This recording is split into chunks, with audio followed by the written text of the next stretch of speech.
E aqui eu trouxe algumas perguntas, com a exceção dos corretores, que não vale, né? Vocês vão saber todas as respostas.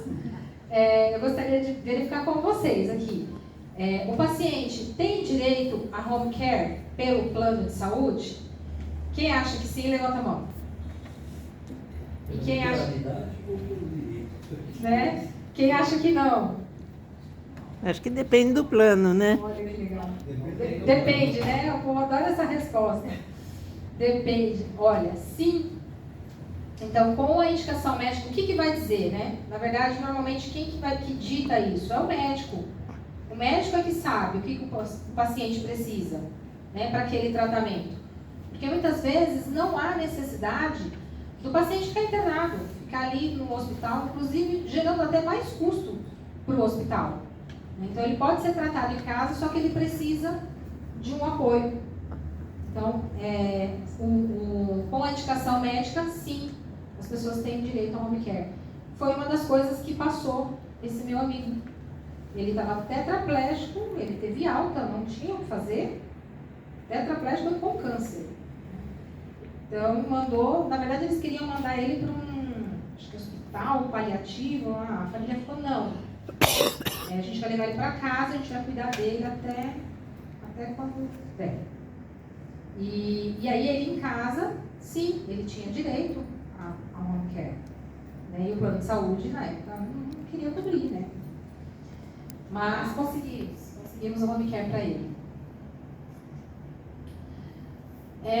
E aquele medicamento via oral? Tem direito? Sim? Sim? Está no rol? Está no rol da INS?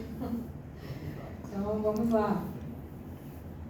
Sim, tem direito. A ANS obriga o fornecimento.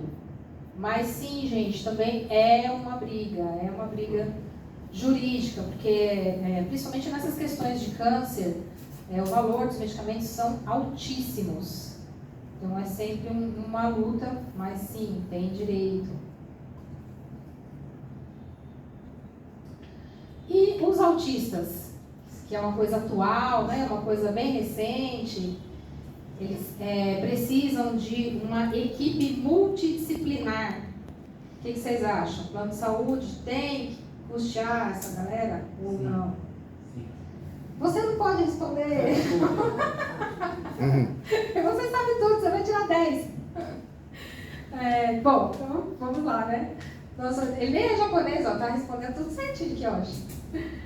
Tem direito. Então, a equipe ali, a fono, o psicólogo, o terapeuta, o TO, né, que a gente chama, terapeuta ocupacional, e o pedagogo. Então, tem direito, é uma equipe multidisciplinar. Além desse, se tiver algum outro também que o médico recomendar, tem direito e tem que custear. Quando teve esse início dessa onda do autista, os planos de saúde chegaram a cancelar alguns planos, dizendo que a família negou a informação de que existia uma pessoa com doença pré-existente. Só que o autismo não é doença. Autismo é uma condição. Então, conseguimos reverter essas situações e manter, inclusive, isso dá até indenização, porque isso gera um preconceito com o autista.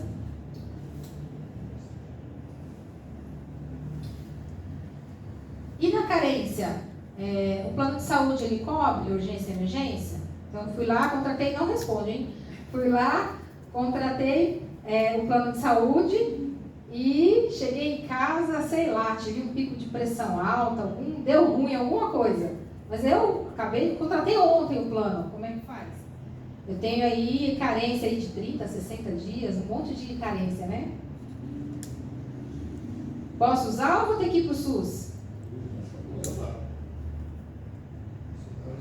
Pode usar, gente. Então, emergência, eu já tenho carência? Tem um monte de carência. E aí, quando contratar, ele explica. Mas, no caso de urgência e emergência, contratou 24 horas, tem direito de usar o plano, então.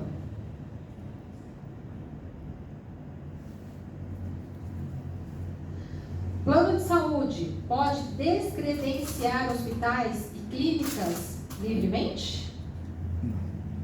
Eles fazem isso, né? Eu não sei se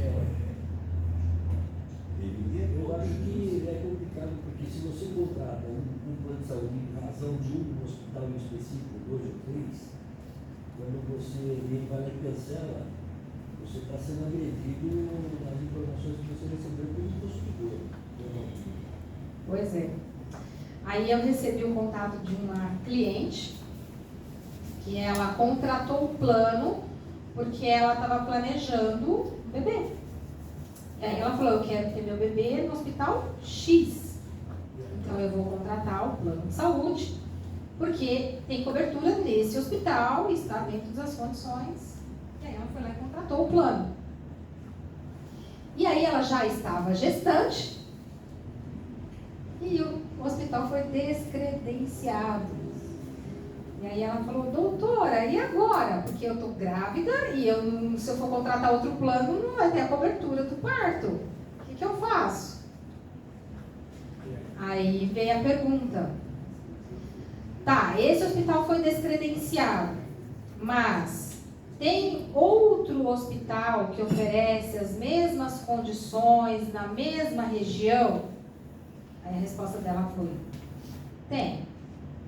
Falei, então, é nesse hospital que você vai ter o seu bebê. Então, assim, tem realmente situações que não tem o que fazer.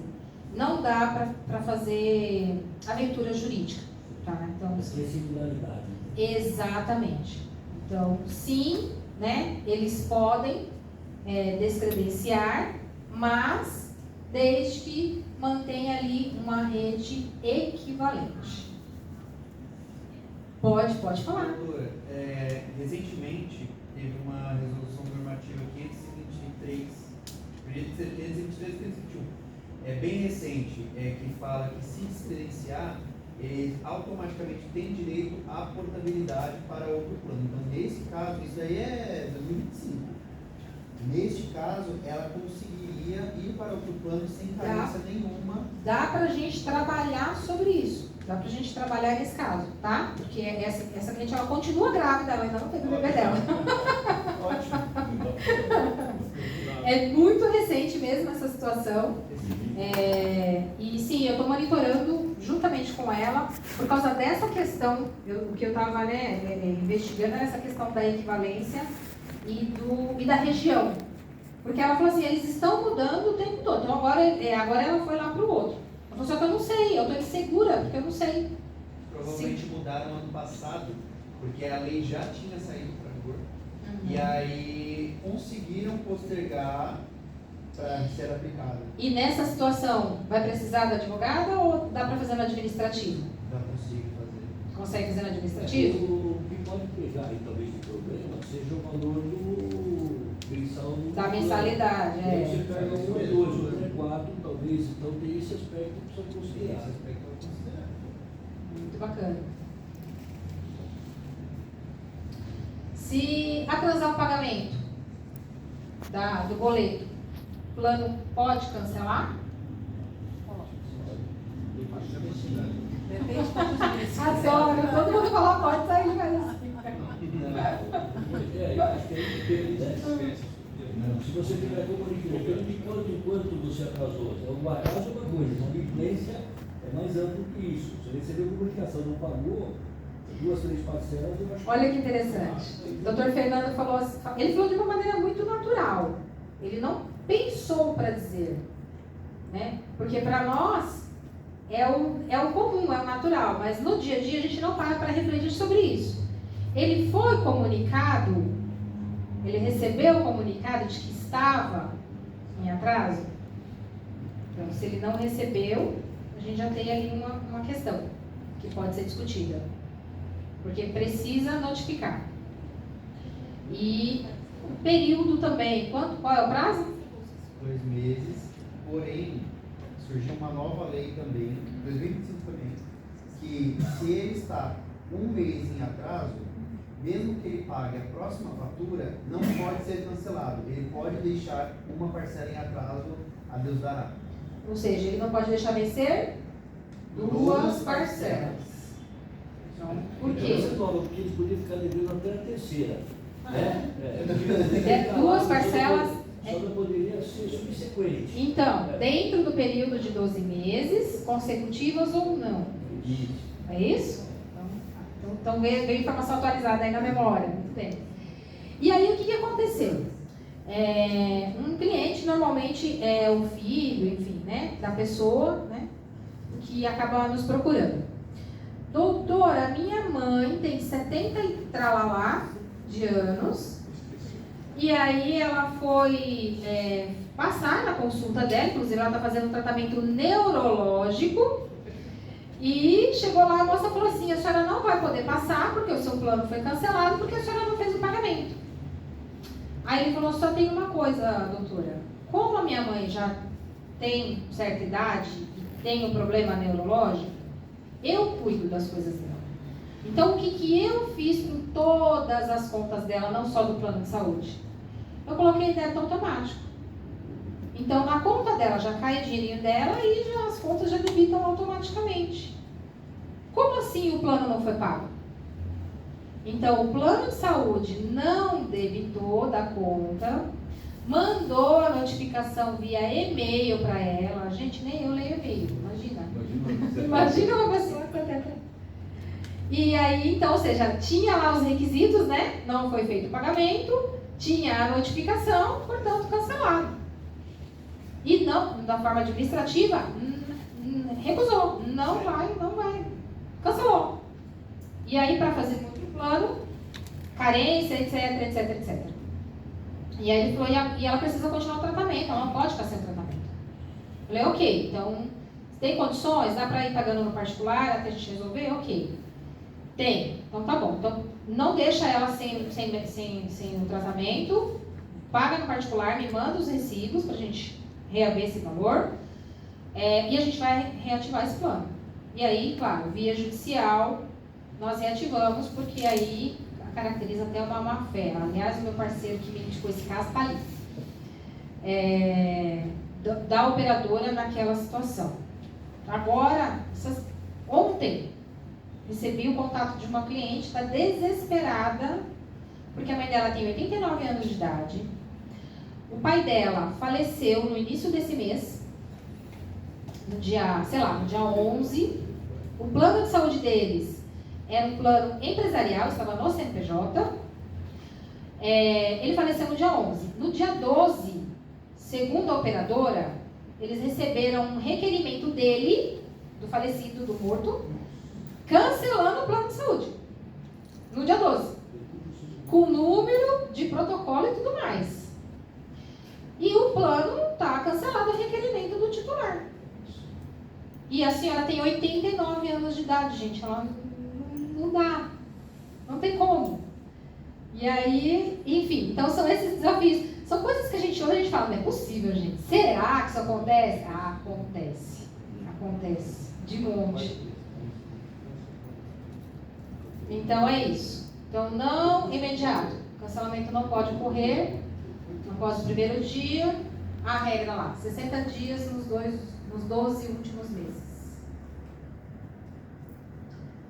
E aí, quando então procurar um advogado, gente, sempre, eu estou aqui com os meus colegas, né, meus parceiros, vêm de plano de saúde, a gente sempre procura primeiro resolver as coisas na esfera administrativa. Inclusive o próprio judiciário pede isso, né? Tentou resolver de forma administrativa? Então é sempre importante, sim. Procura o corretor de plano, às vezes ele já resolve ali, ou às vezes até com a ajuda do advogado a gente consegue resolver de forma administrativa, né, que é o melhor para todo mundo. Não conseguiu resolver de forma administrativa, então não tem o que fazer, vamos buscar aí a ajuda do judiciário, que está aí para nos ajudar. Então, negativa de cobertura. Gente, se tem aos montes, de verdade, é o que eu acho que de todos, eu acho que é o que eu mais recebo. É a negativa de cobertura. A pessoa precisa fazer o cateterismo, eles não liberam. Aí quando libera, eles só liberam o procedimento, mas não liberam o material. Como que vai fazer cateterismo sem o material? Não dá. Né? Precisa fazer uma cirurgia idosa.